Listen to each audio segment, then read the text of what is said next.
Hey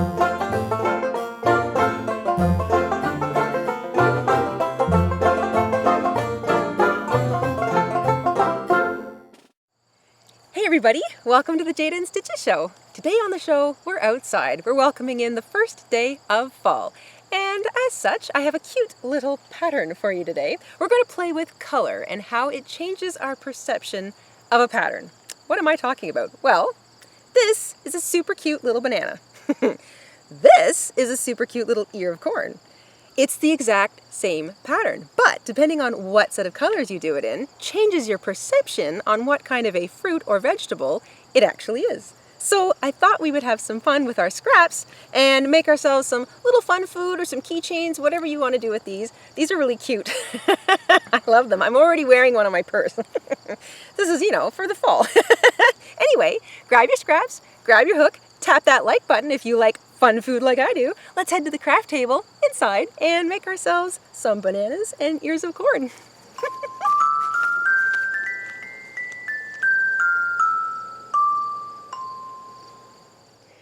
Banana and sweet corn are the same pattern, so all you need to do is change up the colors that you're going to be using.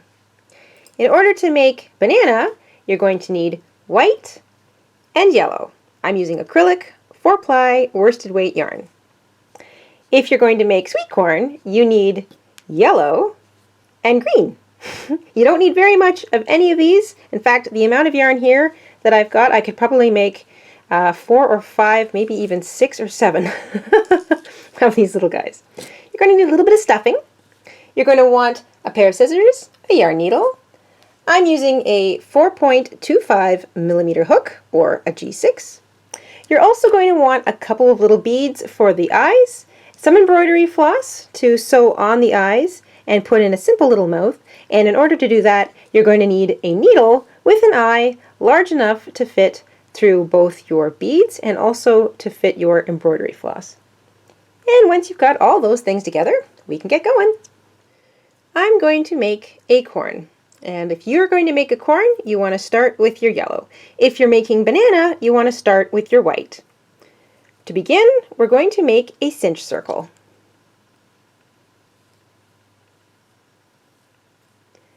Into this cinch circle, you're going to single crochet 4 times. Cinch it shut, and we're going to work in the round, so there is no joining of the row. You're just going to work directly into the next stitch, which was the first stitch you made in row 1. So now we're into row 2. We're going to do a little bit of increasing. So you're going to single crochet into that next stitch, or the first stitch from row 1, because we're working in the round. You're going to single crochet 2 times into that stitch.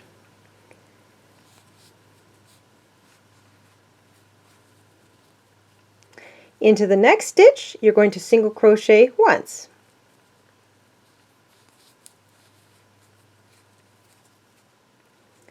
Into the next stitch, crochet 2 times, single crochet 2 times.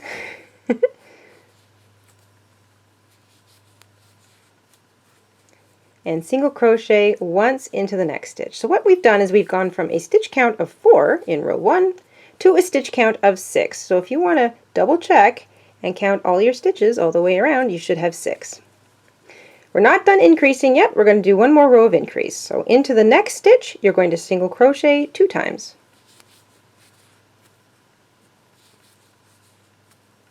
Single crochet once into the next stitch. And now we repeat. 2 single crochet into the next stitch. Single crochet into the next stitch.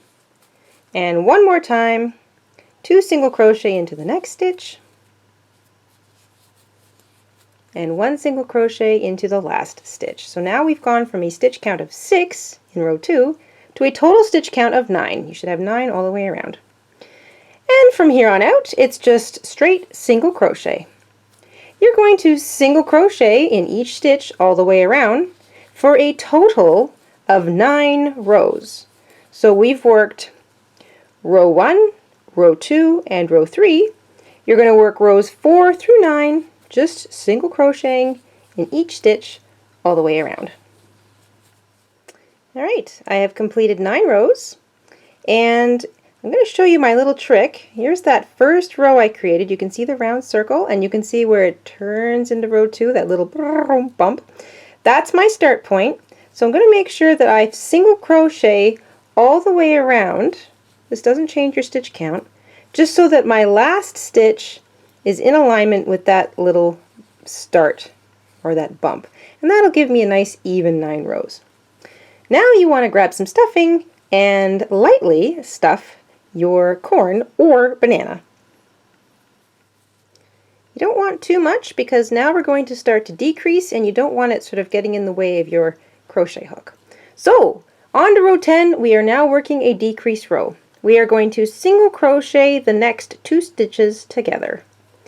So you pick up a loop in the next stitch, pick up a loop in the stitch after that, wrap and go through everything.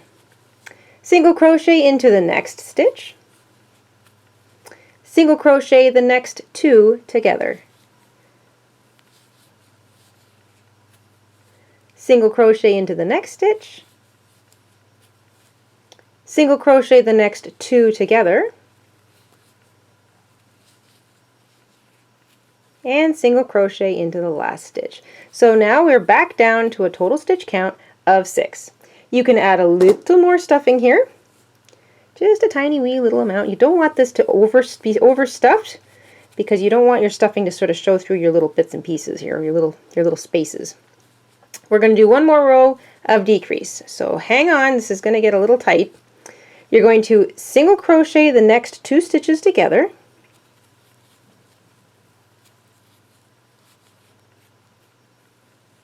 single crochet into the next stitch, and here's where I take my fingers out completely. Single crochet the next 2 stitches together,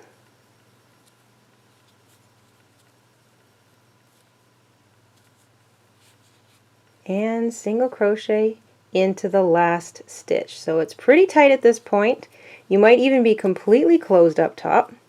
You should be down to a stitch count of 4, but it doesn't really matter at this point. All you're going to do now is slip stitch around the post. So you see how there's the tops of my stitches? Well, here's the little post in between them. You're just going to slip stitch around the next post, find the next post, slip stitch around that. You just want to do that until that little space closes. This does not have to look pretty. It can be a complete disaster.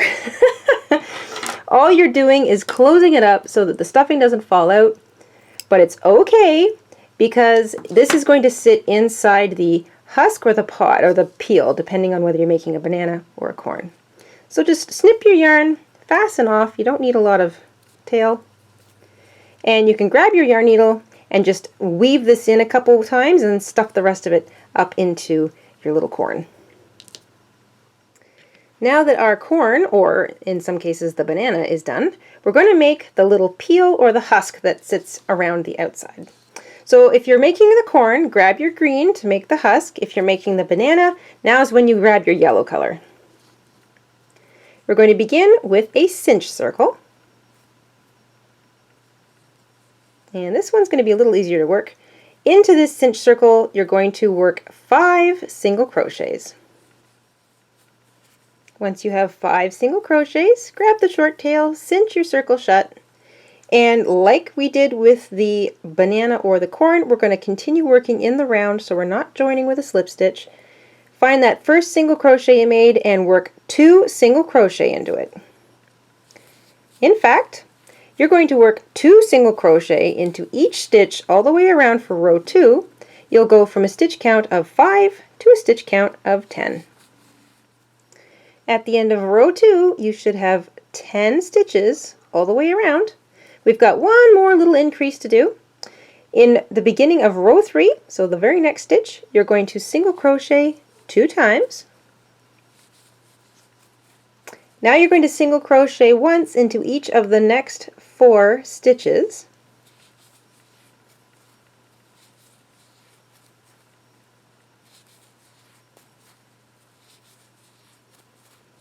Into the next stitch, you're going to single crochet 2 times and single crochet once into each of the last 4 stitches of row 3.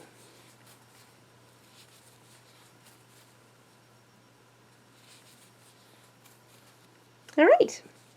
Now you're going to work rows 4 through 6. So the next 3 rows, you're just going to single crochet in each stitch all the way around. All right. This is a little easier to see here. Here's my first row. It turns into my second row. So right there at that little bump spot, that's my starting point. I'm going to count 1, 2, 3, 4, 5, 6 rows complete. You should have 12 stitches still in your row. So at the end of row 3, you had 12 stitches. You'll have 12 stitches for rows 4, 5, and 6.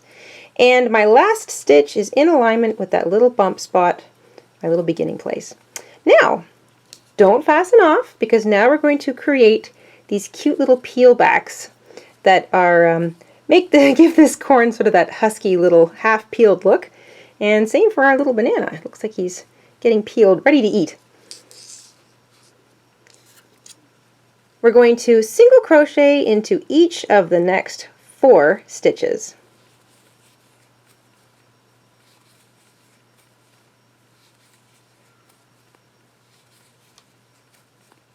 Chain 1. Turn your work. We are now going to work back the opposite way. You're going to single crochet into the same 4 stitches that you just worked. So 1 single crochet in each of the next 4 stitches.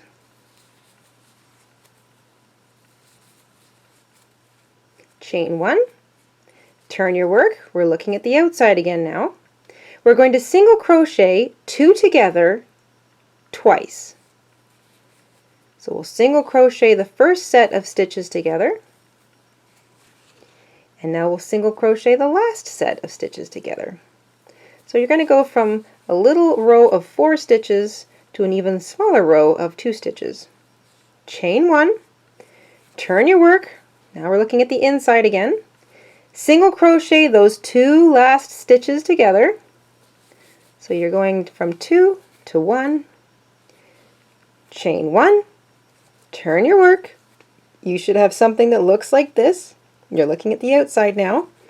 And now we're going to slip stitch down the left side.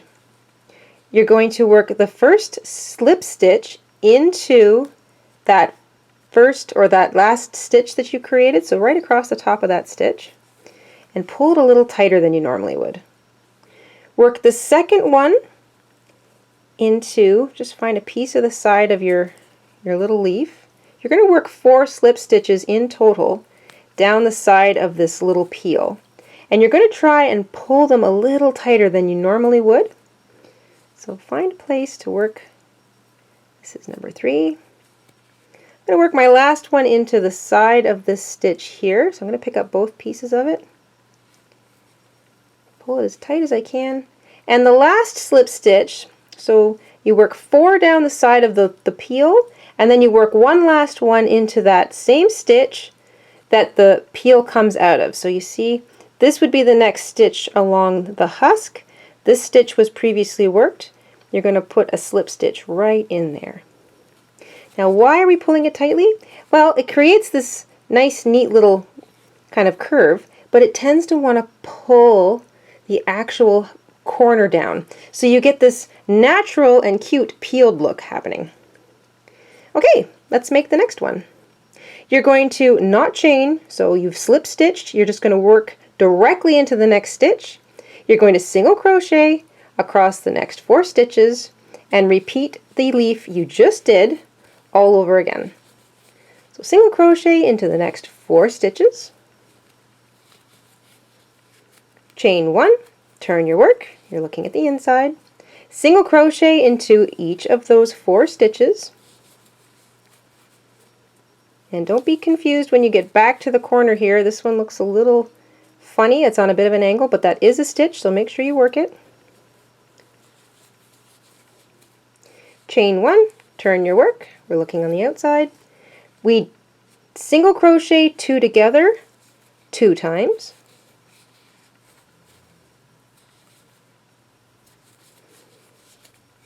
Chain 1, turn our work. Single crochet the last 2 stitches together.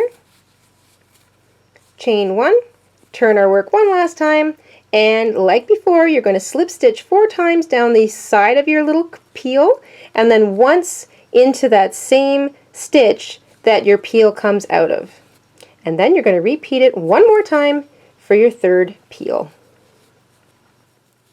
Remember not to chain, work directly into the next stitch, and work one more peel in total. The last slip stitch I'm going to work is in that last, or that only stitch that's sort of got the peel coming out of it. So you should, because you had 12 stitches, you should have an even 3 peels all the way around. Then you're going to fasten off, leave some tail, maybe 6 inches or so.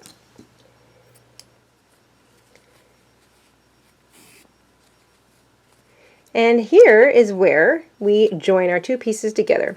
So that bottom piece where you fastened off, that's all kind of gnarly, it doesn't matter what it looks like, you're going to stick that in there, and then just gently twist your corn or your banana into its peel until it sits down. You can kind of feel it at the bottom there, and about half of it is sticking out. Then you can grab your yarn needle, thread up your tail, and you're just going to pick up, so go in through the husk or the peel. Make sure you grab a piece, so you can sort of see that I grabbed a piece of the corn there. And then back up like one piece of a stitch. Stick your needle back, make sure it goes into the corn or the banana. Pick up a piece, come out again. Try to work it in a straight line all around here. So you're going to work what's called as a back stitch. So you go back over one little piece of an outside stitch and then pick up, make sure you grab, doesn't matter how long these stitches are, make sure you've definitely grabbed the fruit, and then just gently stitch your way all the way around. So those little tiny stitches are going to sort of disappear. You're not really going to see them, so don't worry. Just the most important thing here is making sure that you've attached the peel or the husk to the actual banana or the corn. Work your way around, and then once you're done, I'll show you how to fasten off. You probably won't have very much tail left, or if you do, no big deal. You're just going to, instead of knotting off, you're just going to weave it in through some of those stitches, turn it around, pop over top of a piece of that stitch, go back through the same stitches, and then if you have any tail left, just pull it into the inside of the entire little vegetable or fruit, and it will not come undone, or at least it shouldn't. If you're using a slippery yarn, then you might want to give it a knot, but technically that shouldn't. It should just disappear inside. And there you go. There is the banana or the corn made. All that's left to do is put on our cute little face. So grab your beads, grab your embroidery floss, and your needle. You're going to pick a side that you want to put your face on. I think I'm going to put mine right here. And you can grab your beads and sort of place them on and decide how far apart you want them, how far down your little fruit you want them. And you can kind of keep an eyeball on whereabouts you want to put your eyes. And then we're going to do that little trick that I like to do where we take our needle and we go through a space in the back of the head or behind the opposite end of where you want to put your little face. Bring the needle out for the first eye. Thread up a bead. And make sure you leave about an inch, maybe 2 if you have trouble tying knots, of your thread out the back. So just leave it there. Keep your finger on it if you need to. You're going to sew down your first eye.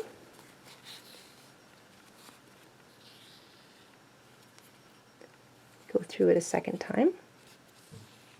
If you're using thick embroidery floss, you don't need to do too many wraps around. Besides, your needle might not be able to go through it. So at least twice, 3 times if you've got the space. And then you're going to bring your needle out the opposite side of the face where you want your other eye to be. Thread up that bead. And repeat. Once you've got your eyes on, we can put on the mouth at the same time. So decide where you want your mouth. I like mine fairly close to my eyes. So just below my eyes, maybe about a stitch width down. Take your needle and you can put it in pretty much where you were sewing your eye. Bring it out to one corner away from where you want your mouth to start. So that looks good for me.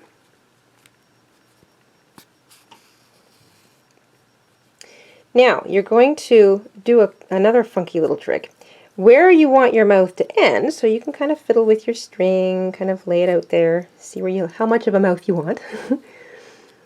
You're going to put your needle in where you want the other corner of your mouth to be, and then quickly bring it out just below and maybe about the middle, so just below the middle of where the middle of your mouth would be. Don't pull this too tight. Then you're going to go right back through the same place and out the back where your little string is left. So try to go back through the same exact hole. See, I've come out through the same hole. And not get ourselves all caught up here. There. One simple little smiley face. Now you can knot your yarn together, snip off your excess, and pull your both strings into the body of your corn. And that's all there is to that. If you're going to add a keychain, you can do that with a ball chain like I've got, or ribbon, or even just more yarn. You want to make sure you get it underneath at least one full stitch across the top of that first row. So just make sure it's on there nice and sort of firmly. You can also sew it down if you feel that it needs a little extra firmness, but as long as it gets underneath one or two of those stitches in the first row, it should be fine. And that's all there is to adding a keychain to our corn or our banana.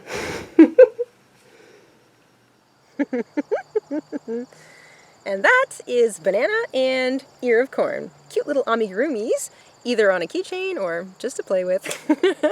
I hope you had fun making these along with me today, and I hope you got a kick out of figuring out how color can change your perception on a pattern. Make sure you subscribe for more yarny adventures if you haven't already, and you can also check out our website at jadeandstitches.com for tips, tricks, free patterns, blog, a whole bunch of nifty stuff over there. That's it for this week, everybody. Until next time, make sure you stay safe, stay crafty, and have an awesome week. Bye!